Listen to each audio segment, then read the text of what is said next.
आज हम आपको रूस और यूक्रेन के बीच चल रही जंग से जुड़ी एक बेहद अहम और चौंकाने वाली खबर देने जा रहे हैं। 4 साल से लगातार बढ़ती ये जंग कई देशों के लिए चिंता का कारण रही है।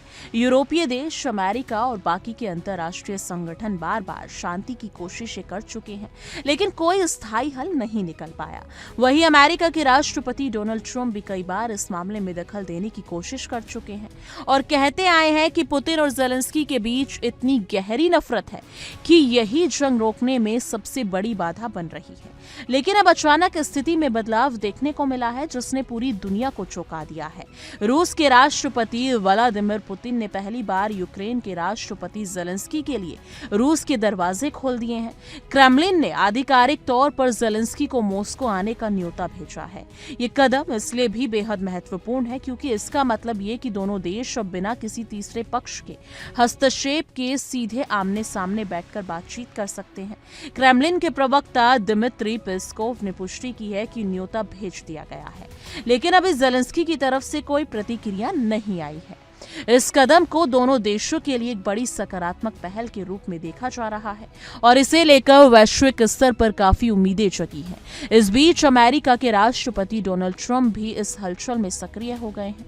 ट्रंप ने कहा कि उन्होंने पुतिन से फोन पर बात की और उनसे कीव और बाकी के यूक्रेनी शहर पर हमलों को रोकने की गुजारिश की। उन्होंने बताया कि उन्होंने पुतिन से कहा कि इतनी सख्त ठंड में हमले ना किए जाएं क्योंकि वहां के नागरिकों के लिए ये बेहद मुश्किल हालात पैदा कर रहा है।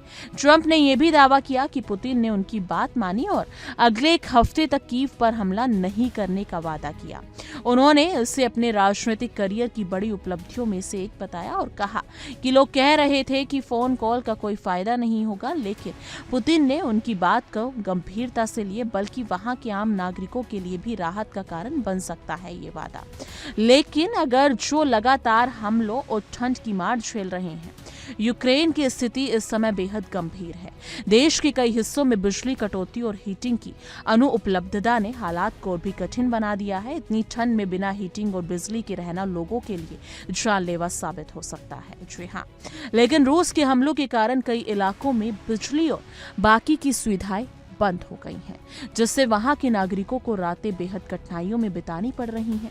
यही वजह है कि ट्रंप ने पुतिन से इस समय हमले रोकने का अनुरोध किया ताकि नागरिकों की जान को न्यूनतम खतरा हो। ये कदम लोगों के लिए छोटी राहत की उम्मीद पैदा कर सकता है और ये संकेत देता है कि लंबे समय से चल रही जंग में अब संभावित दौर पर शांति की शुरुआत हो सकती है।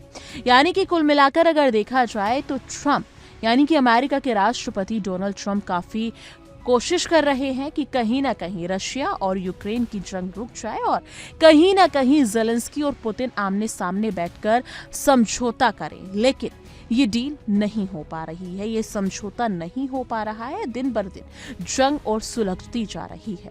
लेकिन हालांकि अभी ये तय नहीं है कि मॉस्को में ज़ेलेंस्की की आमद से दीर्घकालिक शांति संभव हो पाएगी या फिर नहीं। जी हाँ, क्योंकि अभी यही कियास लगाए जा रहे हैं कि कहीं ना कहीं ये नहीं कहा जा सकता कि समझौता हो सकता है बातचीत से, लेकिन राजनीतिक और सैन्य विशेषज्ञ इसे एक नई शुरुआत के रूप में देख रहे हैं। लेकिन वास्तविक शांति और स्थायी समाधान पाने में कई चुनौतियां अब भी हैं। फिर भी ये कदम अंतर्राष्ट्रीय स्तर पर एक बड़ी सकारात्मक खबर के रूप में देखा जा रहा है और दुनिया भर की निगाहें अब इस वार्ता पर टिक गई हैं। हम इस मुद्दे पर आने वाले हर अपडेट को आपके सामने लाते रहेंगे, लेकिन आपको क्या लगता है कि डोनाल्ड ट्रंप जो कर रहे हैं, क्या उनकी वार्ता से, उनके समझौते से क्या रशिया यूक्रेन युद्ध रुक पाएगा? क्या सीज़फायर हो पाएगा या फिर ये जंग ऐसे ही सुलगती रहेगी?